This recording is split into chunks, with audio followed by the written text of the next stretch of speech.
자, 우리 하나님 말씀을 한번 보도록 하겠습니다. 하나님 말씀은 로마서 8장 28절에서 30절까지 말씀입니다. 로마서 8장 28절에서 30절까지 말씀.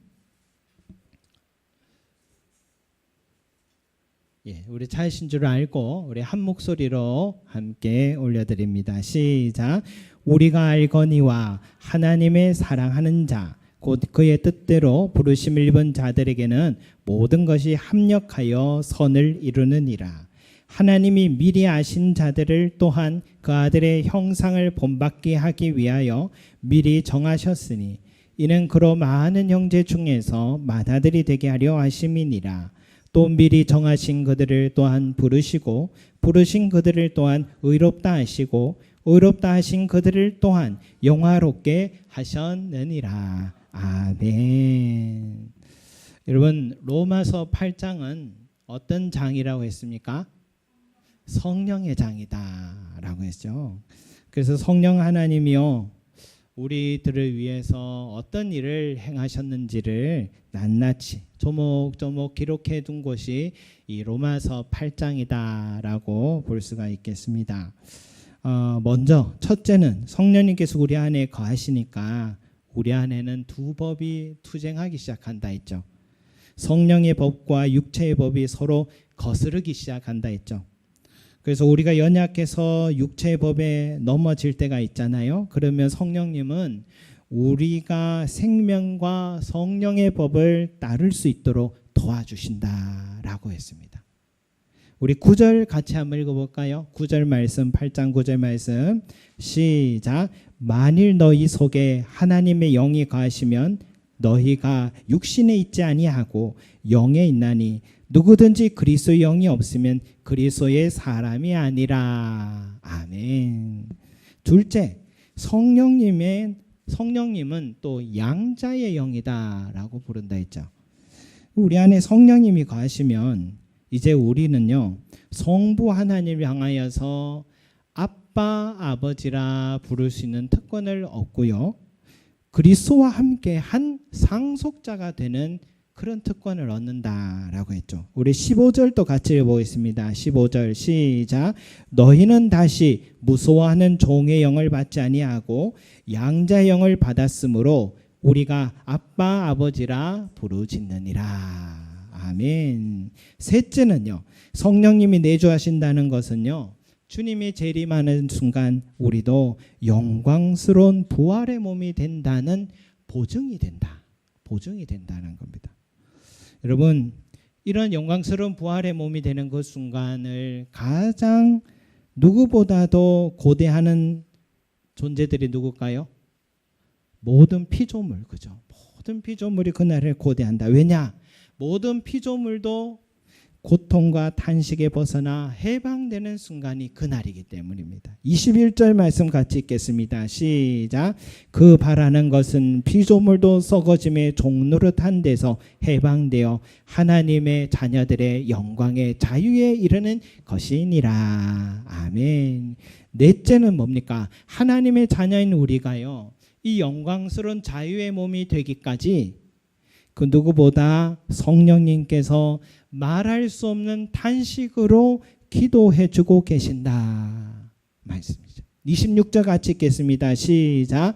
이와 같이 성령도 우리의 연약함을 도우시나니 우리는 마땅히 기도할 바를 알지 못하나 오직 성령이 말할 수 없는 탄식으로 우리를 위하여 친히 간구하시느니라. 아멘. 여러분, 이처럼 성령 하나님 우리 연약할 때 연약함으로 육체의 법을 따르는 것을 막아주시고요, 생명과 성령의 법을 따르도록 인도해 주시고요, 또 하나님을 아빠 아버지라 부를 수 있는 그 자녀요 상속자의 특권을 보여 주시고요, 또 고통과 탄식에 있는 모든 피조물들이 고대하는 영광스러운 부활의 몸으로 변화시켜 주시고요, 그날을 위해 말할 수 없는 탄식으로 우리를 위해 기도해 주시고 계신 분이 바로 성령 하나님이시다. 그래서 바울은요, 이 8장을 시작할 때 뭐라고 합니까? 그러므로 이제 그리스도 예수 안에 있는 자에게는 결코 정죄함이 없나니라고 시작하는 겁니다. 왜? 이런 성령님 우리 옆에 계시고 우리와 함께 하시는데 누가 나를 정죄하고 누가 나를 넘어뜨리며 누가 나를 하나님의 사랑에서 끊을 수 있느냐 이 말이에요. 그러니 여러분 성령님께서 내주하고 계심을 감사하고 찬송하는 저와 여러분 되시기를 소망합니다. 그리고 항상 성령님과 동행하며 의지하며 걸어가시기를 축복합니다. 아멘. 여러분 오늘 읽은 이 말씀은요, 우리가 받은 이 구원이요, 이제는 어떤 과정을 거치게 되는지 이 구원의 서정을 잘 설명해 주는 바로 그 말씀이 8장 28절, 29절, 30절이라고 할 수 있어요.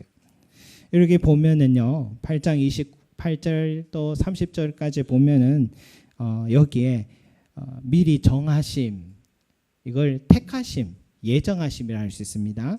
처음에는 구원의 시작이 택하심이죠. 그 다음 뭡니까? 부르심이란 단어가 나오죠. 이거를 우리는 소명받았다, 콜링이다 라고 그렇게 얘기하죠. 그 다음 뭡니까? 의롭다 하심. 이거는 바로 중생을 말하는 겁니다. 거듭나는 순간 이거 말하고요. 그 다음 단계는 성화가 있고요. 그 다음 단계는 영화라는 단계가 있습니다. 영화가 된다는 그런 과정이 거치는데, 여러분 이것을 신학에서는요, 구원의 서정이다, 구원의 여정이다 라고 그래 말해요. 그런데 여러분 이 구원의 서정, 구원의 여정을요, 성령님께서 직접 주관하신다 이 말씀인 거예요.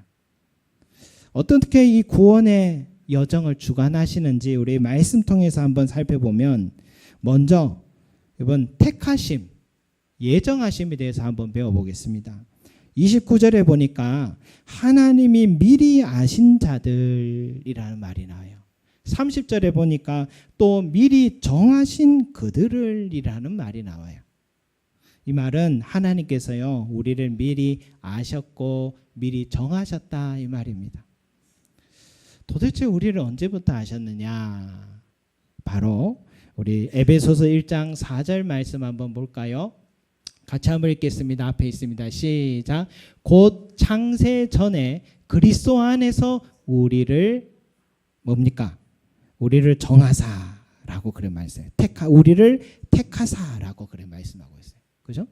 창세 전부터 우리를 그리스도 안에서 우리를 택하셨다 이 말씀이에요. 이 세상 존재하기 전부터 하나님은 나를 알고 계셨습니다. 믿으십니까? 이 잘 안 믿겨지는 말입니다. 어떻게 태초에부터 창세전 나를 알고 계셨을까? 그리고 1장 5절 말씀에 같이 읽겠습니다. 시작. 그 기쁘신 뜻대로 우리를 예정하사라고 했어요. 여러분 창세 전에요, 우리를 예정하셨는데 그것도요, 기쁘신 뜻대로 우리를 예정하셨다. 기쁘신 뜻대로 우리를 예정하셨다라는 게 뭘까 생각해 보니까, 우리 자녀들이 어린 시절에 어떻게 학교에 우리 학부모들을 초청해서 공개 수업을 할 때가 있잖아요. 부모는요, 그 학교에 가면은 그 여러 명 자식 중에 내 자식만 눈에 들어옵니다. 내 자식만 보여요. 장기 자랑하는데요, 내 자식이 잘하지도 못하는데 내 자식이 제일 잘하는 것 같아요. 그게 기뻐하는 거죠. 다른 친구들이 훨씬 잘하는데 내 자식이 더 잘하는 것처럼 보입니다. 이게 기쁘신 뜻대로입니다. 너무 이쁘고 사랑스러워서 눈에 보기에는 너무 아까워서 폰을 꺼내서 영상에 담습니다. 그 영상을요, 혼자 갖고 있기가 아까워서 친정에도 보내고 시댁에도 보냅니다. 다른 사람한테 자꾸 자랑하면 밥 사라 할까봐 다른 사람들은 자주 보여줄 수는 없고, 하나님이 우리를 예정하신 것은요, 우리를 미리 택하셨다는 이런 심정이에요. 그래서 이 하나님의 마음을 이 스바냐 선지자를 통해 하나님이 이렇게 얘기하셨죠. 너의 하나님 여호와가 너의 가운데 계시니 그는 구원을 베푸시 전능자시라. 그가 너로 말미암아 기쁨을 이기지 못하시며 너를 잠잠히 사랑하시며 너로 말미암아 즐거이 부르며 기뻐하시리라 하리라라고 말씀하세요. 그리고 어쩌다가 택함 받았다면, 선착순으로 택함 받았다면, 토너먼트 대결에서 택함 받았다면 우리 택하심은 좀 무미건조하고 불완전했을 것인데, 이렇게 하나님의 기쁘신 뜻대로 우리를 예정하셨기 때문에, 이 기쁨을 이기지 못하신 만큼 우리를 사랑하시기 때문에, 우리가 택함 받았다는 것은 흔들림 없는 구원을 보증해 주시는 것입니다. 그 누구도 그 무엇도 하나님께서 사랑하셔서 택한 자들을 끊어낼 수가 없다는 것입니다. 창세전부터 내 이름 아시고 미래 정하시고 택하여 주신 그 은혜, 여러분, 그것이 가장 우리 구원의 시작이요 전부였다라고 라는 사실을 우리가 꼭 기억하면서 날마다 여러분 감사하시는 저와 여러분 되시기를 소망합니다. 그 다음 단계가 바로 이 부르심의 단계예요. 28절에 보니까 그 뜻대로 부르심을 입은 자들, 30절에 보니까 또한 부르시고라는 말이 나오잖아요. 이 부르심, 소명받았다, 콜링 받았다. 여러분, 목회자만 뭐 콜리 부름 받았다, 소명 받았다 이게 아니에요. 우리 모든 전 성도가 하나님의 부르심에 받은 자들인 줄 믿습니다.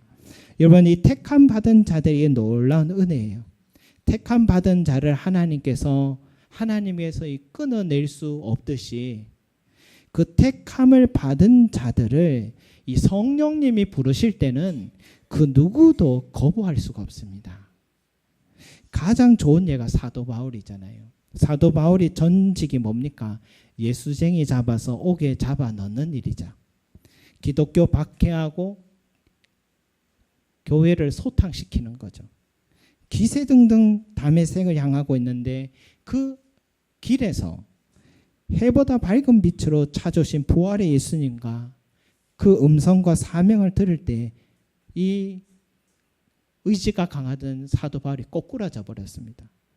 그때부터 예수를 핍박하던 사람에서 예수를 증거하고 예수 이름 위에 순교자의 길을 걷는 인생으로 바뀌었는데, 이게 뭡니까? 성령이 우리를 부르시면 누구도 거부할 수가 없다라는 사실인 겁니다. 거룩한 고난이라는 말이 있어요. 때로는 경제적으로, 때로는 내 몸의 건강의 이상신호로, 내 자녀의 아픔으로, 가장 사랑하고 소중히 한 것의 상실함으로 내 주위의 사람이 떠나고 의지할 것이 없는 순간이 찾아올 때가 있어요. 그때 처음으로 우리는 하늘을 향해 눈을 뜨게 되고요. 그때 내 마음 깊은 곳을 향해 이제는 귀를 기울이게 되는 거예요. 그 순간이 참 모질고 아픈데요. 그때가 내 인생에 처음으로 하나님 만나는 순간이 되는 거예요. 그래서 바울은 고난이 유익이다라고 말한 거예요. 성령은 때로 우리를 부르시기 위해서 거룩한 고난을 사용하실 때가 있습니다. 여러분, 그 거룩한 고난을 당할 때에 낙심하지 마시 바랍니다. 하나님이 나를 부르시고 계신 것이구나. 소망 가운데 다시 믿음으로 기도로 하나님께 가까이 오시고요. 또 이 고난 속에 있는 자들을 향해서 판단하지 마십시오. 그 사람은 지금 아프지만 하나님께서 더 귀하게 쓰시려고 하는 과정이라는 것으로 바라보시기 바랍니다. 여러분, 나를 부르신 성령님 이제 나에게 그 다음에 중생의 단계로 인도해 주세요. 중생이란 거듭남다, 죄산 받았다, 성령 세례 받았다, 성령의 인침을 받았다, 의롭게 되었다, 그런 뜻이에요. 우리 30절에 보니까 부르신 그들을 또한 의롭다 하시고, 여기에 의롭다 하시고라는 이 단계가 바로 중생의 단계를 말한 거예요. 바리새인 중에 니고데모는요, 누구보다 영생의 길을 찾아다닌 사람인데, 내가 어떻게 하면 내가 구원을 얻을 수 있는가? 그래서요, 그 열심은 따라갈 수가 없어요.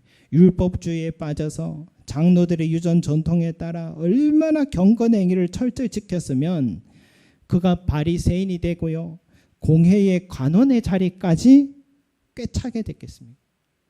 그리고 이 니고데모가 예수님까지 만나기 위해 한밤에 찾아온 이 열정을 보십시오.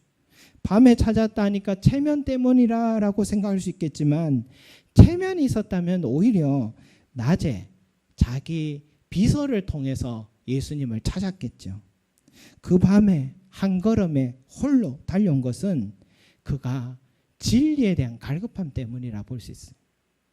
아니, 성령님께서 택함 받은 니고데모를 부르셨다라는 것이죠. 중생시켜 주시려고. 여러분, 니고데모는 대뜸 예수님께 묻죠. 어떻게 하면 영생을 얻을 수 있습니까? 하니 주님이 거듭나야 하느니라. 니고데모 다시 물어요. 아니, 어떻게 사람이 다시 태어납니까? 어떻게 거듭납니까? 다시 어머니 뱃속에 들어갈 수도 없지 않습니까? 예수님 하신 말씀이 물과 성령으로 나지 아니하면 하나님 나라에 들어갈 수 없느니라 라고 하셨어요. 여러분, 이 거듭남, 중생의 사역은 우리의 노력, 율법의 행위를 지킴, 여기에서 다는 되는 게 아니라 성령님만이 할 수 있다는 것을 주님 먼저 말씀하시면서, 그러면서 영생을 얻는 비밀을 알려주시죠. 그 유명한 말씀이 바로 그 비밀이에요.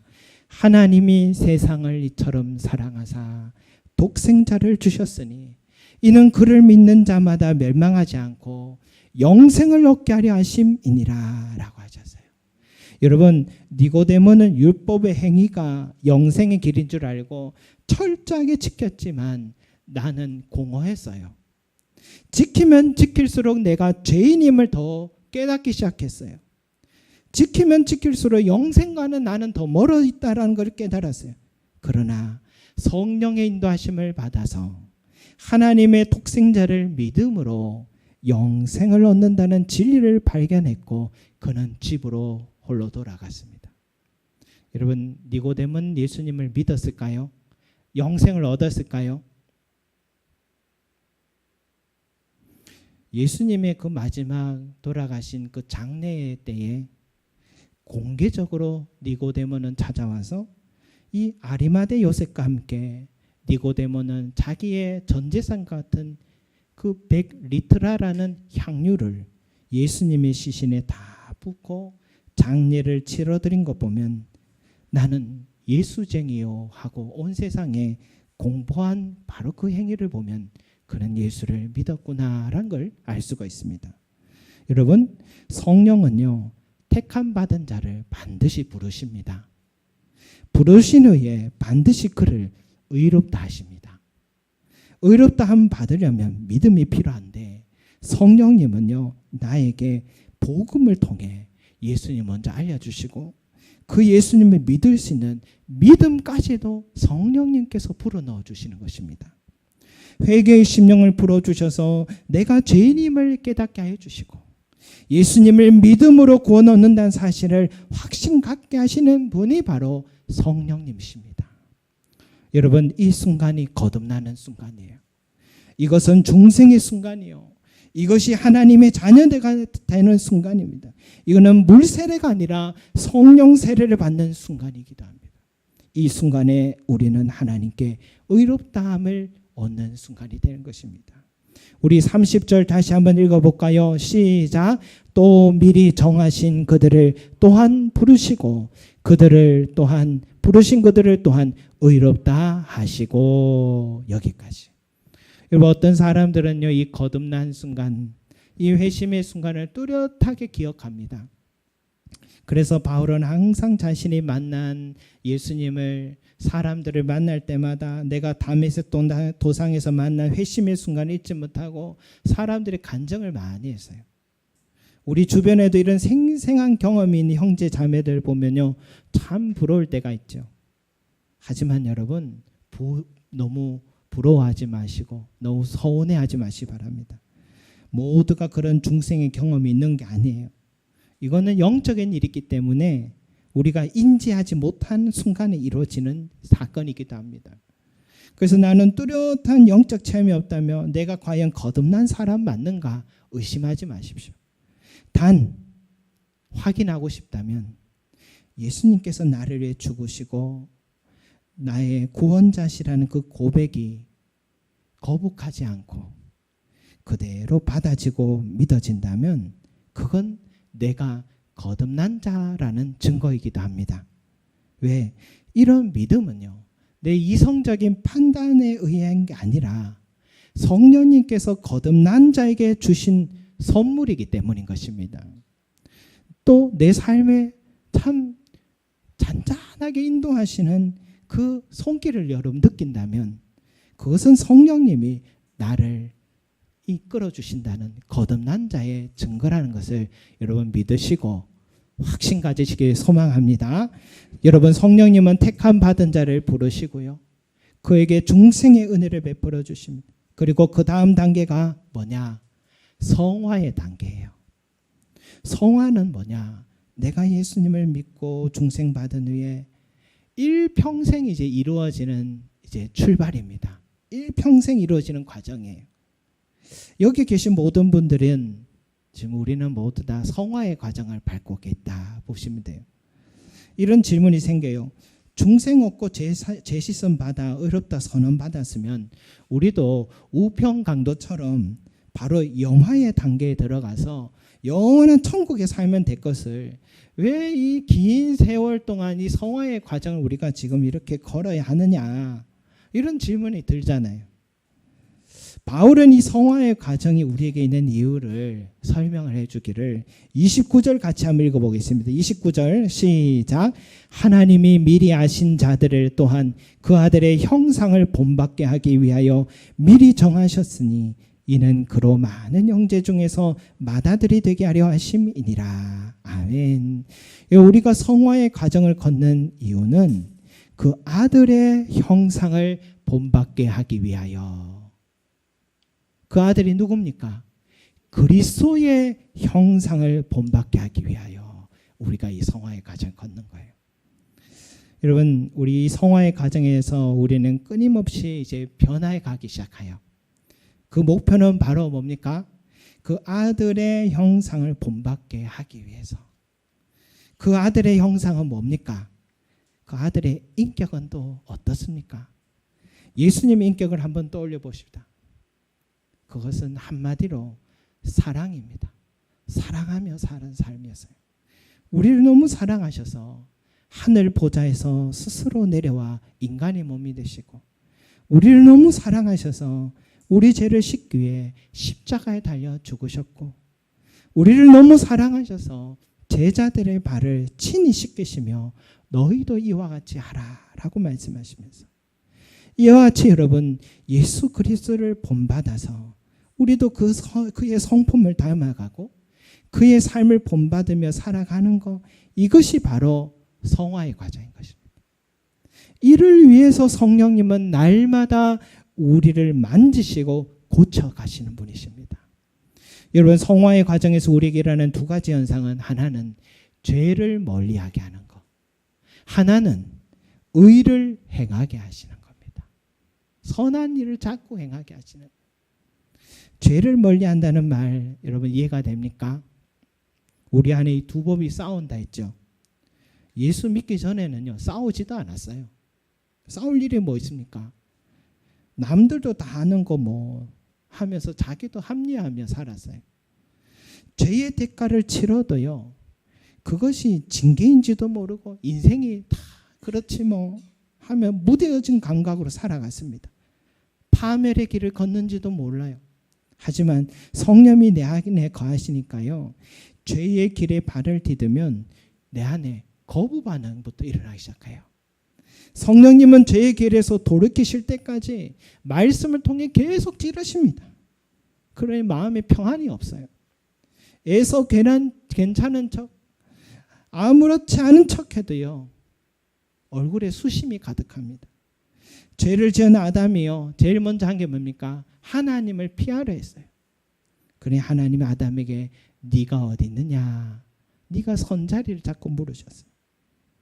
성화의 과정에서도 죄의 자리에 내가 앉아 있으면요 책망이 없으면 사생하라 했듯이 하나님의 자녀인 우리를 성령님은 다시 돌아올 때까지 책망하십니다.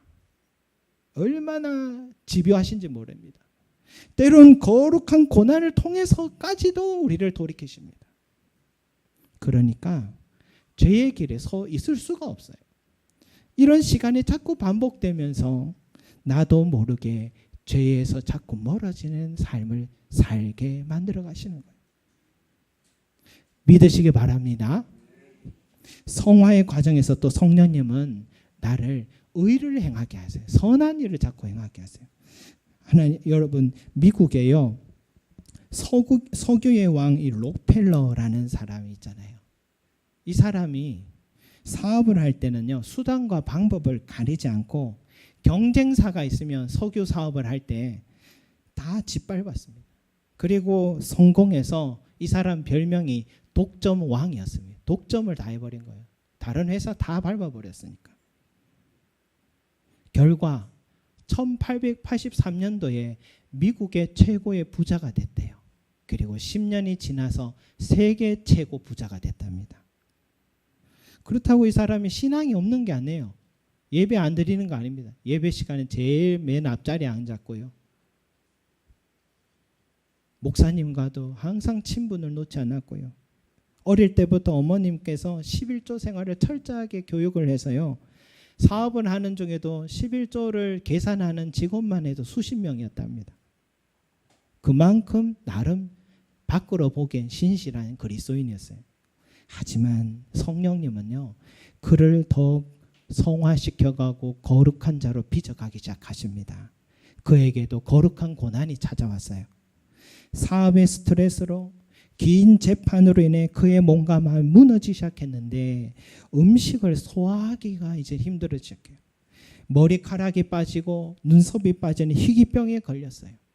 의사 선생은 이제 당신은 1년밖에 살지 못한다는 시한부 선언도 듣게 됐습니다. 그 우울한 마음으로 병원에 입원을 했는데 한 번은 성경책을 펼쳤는데 이런 말씀이 눈에 들어요. 데살로니가 6장 10절에 있는 말씀인데, 돈을 사랑함이 일만 악의 뿌리가 되느니라 라는 말씀입니다. 그리고 병원 한켠에서는 소란이 나서 알고 보니 아들의 수술비를 내지 못해 수술할 수 없다는 의사와 씨름하는 어머니를 보고는 록펠러는 비서를 통해 조용히 그 수술비를 지불해 줬다 합니다. 그 선행이 인생에서 가장 큰 행복이 되어서 그 후부터는 자신이 가진 물질로요, 이제는 병들고 가난한 자들을 위한 선한 일을 행하기 시작하는데, 특히 미국의 그 유명한 리버사이드 교회를 비롯해 미국 전역에 이 사람이 4,800여 개의 교회를 세웠고 많은 병원들을 세웠고요.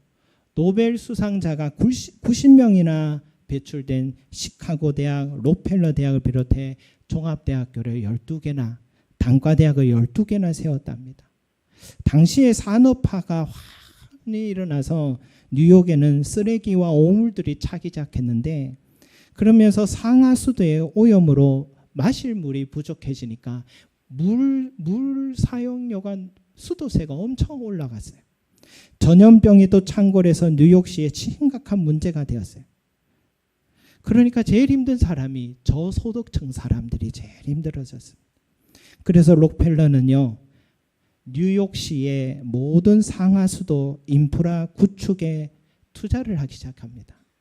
또 모든 시민들의 수도세를 이 록펠러 재단에서 대신 납부하기 시작했어요.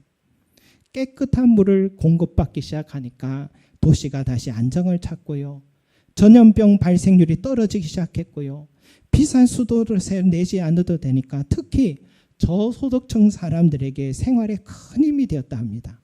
지금도 록펠러 재단은 뉴욕시의 수도세를 대신 납부해주고 있다고 합니다.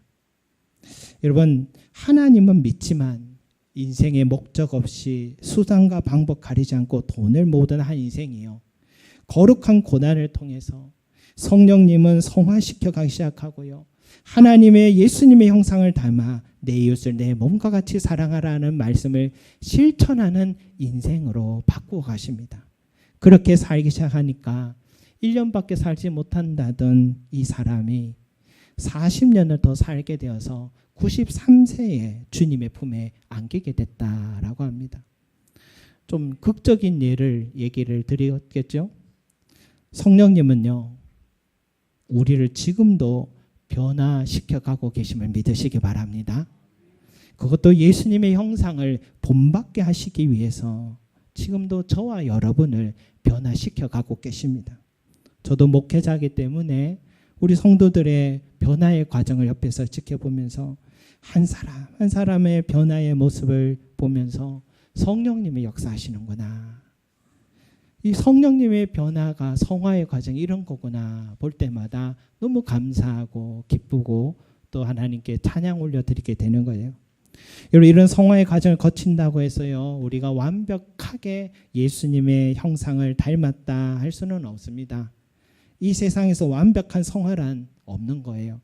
완벽한 성화는 성화의 단계가 지나고 영화의 단계에 갔을 때 이루어지는 일이에요. 그러니까 여러분, 신앙생활 저렇게 오래 했으면서 저런 직분을 가진 사람이 저것밖에 되지 않느냐 판단하고 정죄하지 마시기 바랍니다. 그게 당연한 거예요. 서로 그런 마음이 또 보이면은 위에서 기도해 주십시오. 왜? 저 사람을 변화시켜가고 새롭게 가시는 분은 성령 하나님이시기 때문입니다. 우리가 성령에게 기도하면 아무리 변하지 않을 것 같은 사람도 성령님은 거부할 수 없을 정도로 바꾸어 가시는 것이죠. 그러나 여러분, 우리 인생에 목표가 있다는 거, 기준점이 있다는 거, 비록 지금 부족하지만 계속 성장해가고 변해가고 있다는 것은 우리가 감사해야 될 일 아니겠습니까? 그런 우리들을 성령님은 결국 영화시켜 주시고 온전한 구원을 이루어 주신다는 것입니다. 그런데 여러분, 인상적인 부분이 있어요. 오늘 말씀 끝부분에 이런 말씀이 있죠. 의롭다 하신 그들을 또한 영화롭게 하셨느니라. 아멘. 영화의 단계는 뭡니까? 주님이 오신 그날에 우리 모두가 부활의 몸으로 변화되는, 그 영화의 몸으로 변화되는, 진짜 그때가 온전히 거룩한 자가 되는데, 그때 우리는 영원한 천국에서 기쁨으로 사랑 속에 살아가는 순간이 되는데, 근데 바울이요, 영화롭게 될 것이다가 아니라 영화롭게 하셨느니라 라고 말하고 있어요. 과거형으로 지금 말하고 있어요, 여러분. 이건 뭘 말합니까? 이 성령님의 사역의 확실성을 말하는 거예요. 과거형이란 것은 이미 이루어진 것처럼 말하고 있는 거예요, 여러분.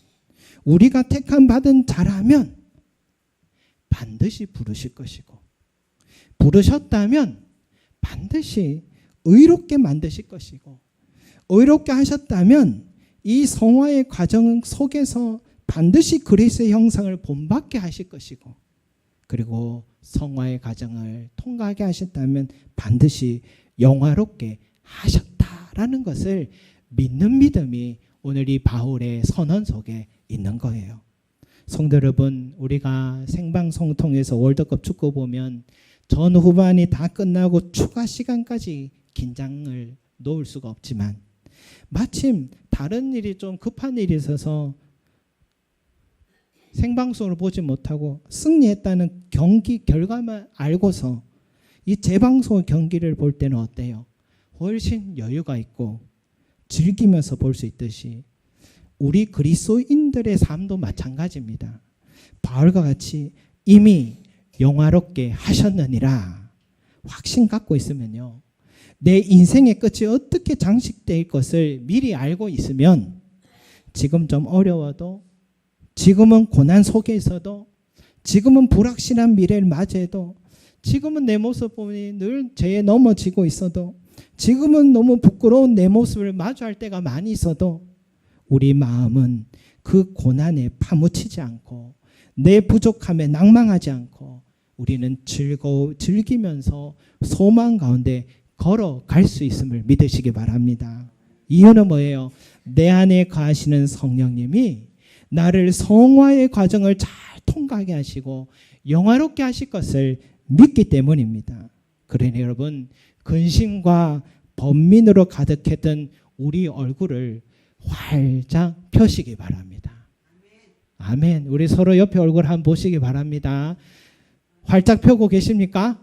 아멘입니다. 서로 이 근심과 번민을 떨쳐버리시고 활짝 펴시고, 그리고 힘들다, 어렵다, 여기까지다, 이런 부정적인 그 입술도요 던져보시 바랍니다. 어떻게 한 삶에서 쓴물과 단물이 나올 수 있으며 어떻게 한 입술에서 불평과 찬송이 나올 수 있겠느냐 했듯이, 여러분 감사하고 주님이 하셨습니다. 주님이 도와주십니다.